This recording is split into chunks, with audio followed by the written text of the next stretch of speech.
अस्सलाम वालेकुम। Let us start our new topic fundamental rights, जो कि JK SSB के सिलेबस में पुलिस कांस्टेबल के सिलेबस में पहले में पता होना चाहिए कि फंडामेंटल राइट्स का मीनिंग क्या है। फंडामेंटल राइट्स का मतलब है बेसिक यहाँ पे मैंने लिखा है basic human rights guaranteed all citizens. ये बुनियादी हुकूक होते हैं जो हर एक सिटीज़न के पास अवेलेबल होते हैं विदाउट एनी डिस्क्रिमिनेशन, यानी कि ना इसमें कास्ट का इफेक्ट पड़ता है, ना रिलीजन का, ना सेक्स का, ना कलर का, किसी चीज़ का भी इसमें इफेक्ट नहीं पड़ता है। ये हर एक के पास basic human rights guaranteed to every citizen, guaranteed to all citizen.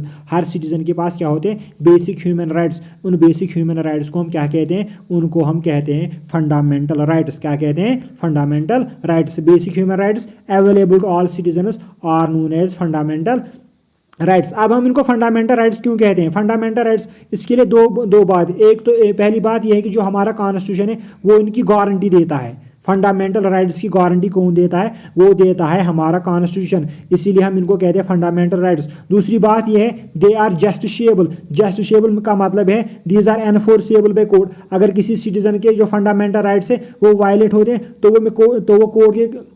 तो वो कोर्ट में जाके क्या कर सकता है? वो कोर्ट में जाके अपना केस दायर कर सकता है कि जो उसके फंडामेंटल राइट्स है वो वायलेट हो रहे हैं। ये इसीलिए हम इनको क्या कहते हैं? Fundamental rights. Fundamental rights are basic human rights available to all citizen, यानी कि हर एक सिटीजन अवेल कर सकता है। और इसमें क्या दूसरी बात है, इनको फंडामेंटल राइट्स क्यों कहते हैं? क्योंकि जो हमारा कॉन्स्टिट्यूशन है वो इनकी गारंटी देता है। और एक बात क्या है? They are justiciable, they are enforceable. जो फंडामेंटल राइट्स है ये क्या है? ये एनफोर्सेबल है।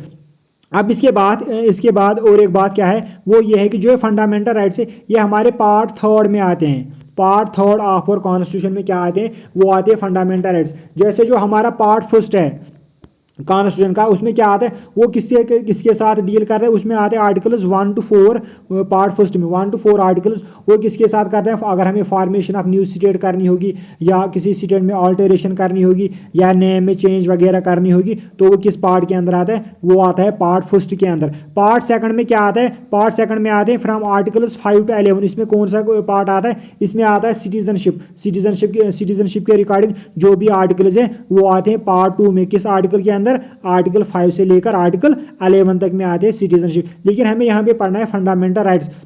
ये फंडामेंटल राइट्स ये किस पार्ट में आते हैं? ये आते हैं हमारे पार्ट 3 में। किस आर्टिकल से लेकर? आर्टिकल 12 से लेकर आर्टिकल 35 तक हमारे फंडामेंटल राइट्स आते हैं अंडर पार्ट 3 ऑफ और इंडियन कॉन्स्टिट्यूशन। और इसके बाद जो ये फंडामेंटल राइट्स ये इसका कंसेप्ट हमने कहाँ से असली बारो किया? वो हमने किया है USA से, यूनाइटेड स्टेट्स ऑफ अमेरिका से। हमने इसका कंसेप्ट फंडामेंटल राइट्स का कंसेप्ट लिया है। जैसे हमने बहुत सारे जो हमारा कॉन्स्टिट्यूशन है हमने बहुत सारे जो कंसेप्ट है अलग अलग कॉन्स्टिट्यूशन से ले लिए। जैसे फॉर एग्जाम्पल जो प्रीएम्बल है, प्रीएम्बल भी हमने कहाँ से ले लिया? प्रीएम्बल भी हमने USA से ले लिया। इसी तरह फॉर एग्जाम्पल पार्लियामेंट्री सिस्टम हमने कहाँ से ले लिया? वो हमने ब्रिटिश कॉन्स्टिट्यूशन से ले लिया। इसी तरह फॉर एग्जाम्पल अगर हम बात करेंगे जर्मनी से हमने क्या किया? जो सस्पेंशन ऑफ फंडामेंटल राइट्स, जो फंडामेंटल। और एक बात है जो फंडामेंटल राइट्स है इनको हम सस्पेंड कर सकते हैं ड्यूरिंग एमरजेंसी, यानी कि प्रेसिडेंट जब यहाँ पे एमरजेंसी लागू होती है तो उनमें कुछ फंडामेंटल राइट्स है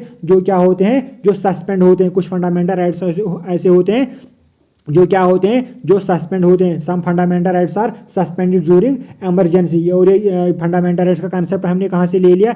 ये हमने ले लिया है USA से हमने फंडामेंटल राइट्स का कंसेप्ट ले लिया। इसी तरह फॉर एग्जांपल अगर हम बात करेंगे जैसे और एक कंसेप्ट है फंडामेंटल राइट्स तो हमने USA से ले लिया। इसी तरह अगर हम क्या जो computer and auditor general of India या सिंगल सिटीजनशिप ये भी हमने कहाँ से ले लिया? ये दोनों चीज़ हमने ले लिए ब्रिटिश कॉन्स्टिट्यूशन से। या बाईकैमरलिज्म भी हमने कहाँ से ले लिया? ये भी हमने ब्रिटिश कॉन्स्टिट्यूशन से ले लिया है। इसी तरह फॉर एग्जांपल जो हमारा जो कैनेडियन कॉन्स्टिट्यूशन है appointment of governors by the state, जो ये कंसेप्ट है अपॉइंटमेंट किनको करना? गवर्नर्स को करना। ये कंसेप्ट हमने कहाँ से ले लिया? ये हमने ले लिया है कनाडा से। इसी तरह जो ये फंडामेंटल राइट्स का कंसेप्ट है ये हमने कहाँ से ले लिया? ये हमने USA से ले लिया। इसी जो फंडामेंटल राइट्स है वो एक और पॉइंट यहाँ पे याद रखना, इनको हम कहते हैं फंडामेंटल राइट्स को Magna Carta of Indian constitution. हम किनको कहते हैं? वो कहते हैं फंडामेंटल राइट्स को। और एक पॉइंट यहाँ पे आपको याद रखना है,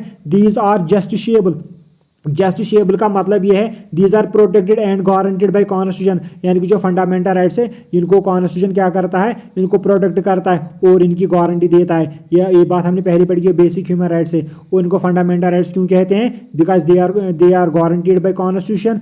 और एक बात, they are justiciable, they are just. अब हमें यहाँ पे क्या पढ़ना है, अब हमें यहाँ पे पढ़ना है जो फंडामेंटल राइट्स है ये ऑरिजिनली कितने थे हमारे कॉन्स्टिट्यूशन में, हमारे कॉन्स्टिट्यूशन में originally we had 7 fundamental rights, we had 7 fundamental rights. लेकिन इसमें एक फंडामेंटल राइट उसको हम कहते हैं right to property, right to property, right to property इसको फिर डिलीट किया गया from fundamental rights. Right to property को क्या किया गया, इसको डिलीट किया गया फ्रॉम फंडामेंटल राइट्स। एंड जो राइट टू प्रॉपर्टी था इसको क्या बनाया गया, इसको बनाया गया, it was made a legal right, it was made a legal right under article 300A के अंदर जो हमारा कौन सा ये था fundamental right, right to property, उसको डिलीट किया गया from fundamental rights and it was made a legal right under article 300A of our constitution, इसको बनाया गया लीगल राइट। ये बात आपको याद रखने की, जो राइट टू प्रॉपर्टी है उसको डिलीट किया गया from fundamental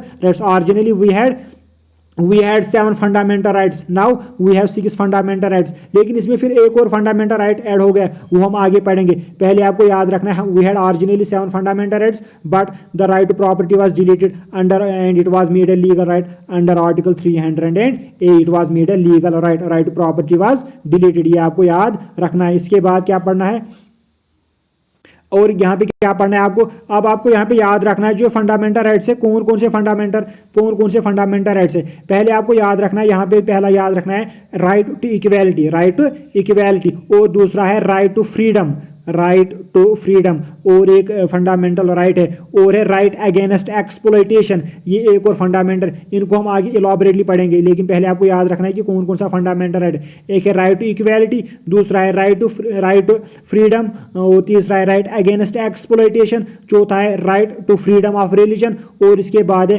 cultural and educational, यहाँ पे लिखा है कल्चरल एंड एजुकेशनल राइट्स। इसके बाद जो राइट टू प्रॉपर्टी है मैंने आपको पहले बोला, इसको डिलीट किया गया and it was made a legal right. इसके बाद और एक है राइट टू कॉन्स्टिट्यूशनल रेमिडीज, ये एक और फंडामेंटल राइट है। लेकिन इसके बाद जो मैंने आपको बोला था कि जो राइट टू प्राइवेसी है, राइट टू प्राइवेसी इसको ऐड किया गया। एक केस था पुत्र स्वामी, यहाँ पे लिखा मैंने, एक सेकंड आप वेट करें, सॉरी, एक केस आया 2017 में, किसमें, पुत्र स्वामी, यहाँ पे लिखा है Puttaswamy versus Union of India case. इसमें जो सुप्रीम कोर्ट था, सुप्रीम कोर्ट का फाइनल डिसीजन यही आया कि जो राइट टू प्राइवेसी है, right to privacy, it was declared fundamental right by Supreme Court on 24 August 2017 में क्या बनाया गया, it was made a fundamental right, right to privacy was made a fundamental right in on 24 August 2017 में। इसको क्या बनाया गया, इसको बनाया गया है फंडामेंटल राइट। अब आपने क्या याद रखा, जो है राइट टू प्राइवेसी ये हमारा फंडामेंटल राइट में 7वां फंडामेंटल राइट बना।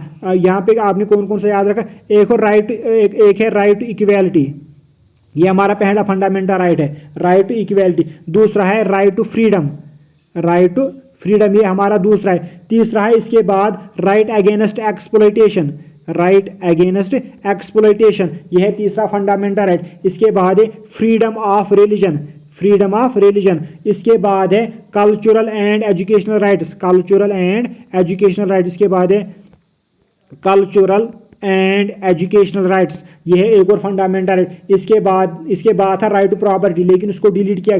इसके बाद है right to constitutional remedies, right यहाँ पे लिखा है राइट टू कॉन्स्टिट्यूशनल रेमिडीज, एक और फंडामेंटल राइट। और 2017 में कौन ऐड किया गया, अंडर आर्टिकल 21 इसको ऐड किया गया, right to privacy was added as a fundamental right in on 24 August 2017 में। इसको क्या बनाया गया, फंडामेंटल राइट। अभी तक आपने क्या याद रखा, मैं थोड़ा बहुत रिवाइज करता हूं। पहले आपने क्या याद रखा, अभी तक आपने क्या याद रखा, थोड़ा बहुत मैं रिवाइज करता हूं। पहले मैंने बोला कि फंडामेंटल राइट्स ये पार्ट 3 में आते हैं फ्रॉम आर्टिकल 12 to 35। इसके बाद ये जो कंसेप्ट है फंडामेंटल राइट्स का, ये हमने कहाँ से बारो किया? ये हमने यूएसए से बारो किया। और इनको हम क्या कहते हैं? फंडामेंटल राइट्स को Magna Carta of Indian constitution, Magna Carta of Indian constitution. और जो ये फंडामेंटल राइट्स है they are justiciable, that is they are protected and guaranteed by constitutional rights. और इनके जो कॉन्स्टिट्यूशन वो इनकी क्या करता है? गारंटी देता है। और इसके बाद हमने पढ़ा जो ये फंडामेंटल राइट्स है ये ओरिजिनली कितने नंबर में थे? ये थे 7, टोटल थे ये 7, लेकिन right to property was deleted and in 2017 right to privacy was added as a fundamental right. इसके बाद हम पढ़ेंगे जो फंडामेंटल राइट्स है वो कौन कौन से।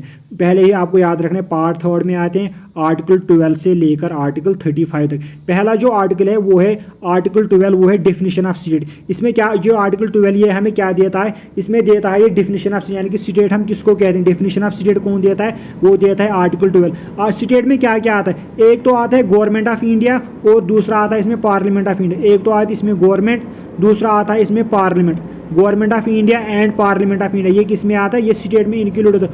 और इसमें क्या आता है? लोकल और अदर अथॉरिटीज़, जो लोकल अथॉरिटी या और कोई अथॉरिटी जो under the control of government of India के अंदर आती है, ये आती है डिफिनेशन ऑफ स्टेट। यानी कि स्टेट के अंदर क्या होता है? स्टेट की डेफिनेशन क्या है अकॉर्डिंग टू आर्टिकल 12? वो है government and parliament of India, local और other authorities, under the control of government of India. Question ये आ सकता है कि डेफिनेशन ऑफ स्टेट किस आर्टिकल के अंदर आती है? वो आती है अंडर आर्टिकल 12। अंडर आर्टिकल 12 क्या आता है? Definition of state. Definition of state में क्या आता है? गवर्नमेंट आती है, पार्लियामेंट ऑफ इंडिया आता है, लेजिस्लेचर आता है, लोकल और अदर अथॉरिटीज़ आती है। यानी कि डेफिनेशन ऑफ स्टेट किस आर्टिकल के अंदर आती है? Under article 12। ज़्यादा इंपॉर्टेंट नहीं है, लेकिन याद रखना डेफिनेशन ऑफ स्टेट कौन आर्टिकल देता है? आर्टिकल 12।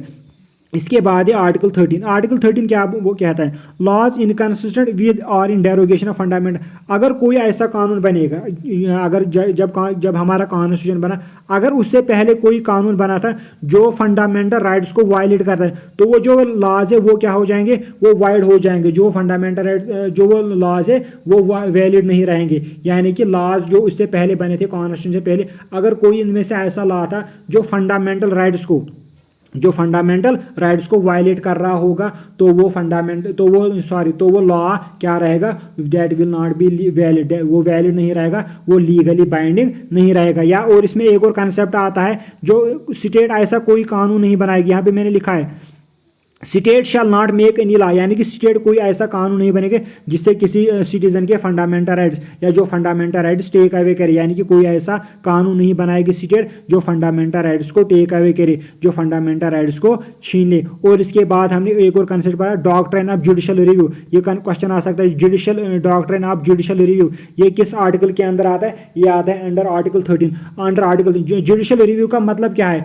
जो हमारी गवर्नमेंट है उसमें लेजिस्लेटिव विंग होती है, एग्जीक्यूटिव विंग होती है या एडमिनिस्ट्रेटिव विंग होती है। ये जो इनके एक्शंस है वो कौन एग्जामिन करेगा? वो कोर्ट रिव्यू करेगा। यानी कि कोई लेजिस्लेटिव विंग, एग्जीक्यूटिव विंग या एडमिनिस्ट्रेटिव आर्म्स ये भी फंडामेंटल राइट्स को टेक अवे नहीं कर सकते। इनका क्या होता है? Judicial review. जो इनके एक्शंस होते हैं उनको कौन एग्जामिन करता है? उनको कोर्ट एग्जामिन करता है। यही था इस टॉपिक में। आपसे रिक्वेस्ट है कि आप चैनल को सब्सक्राइब करें और लाइक कमेंट शेयर ज़रूर करें।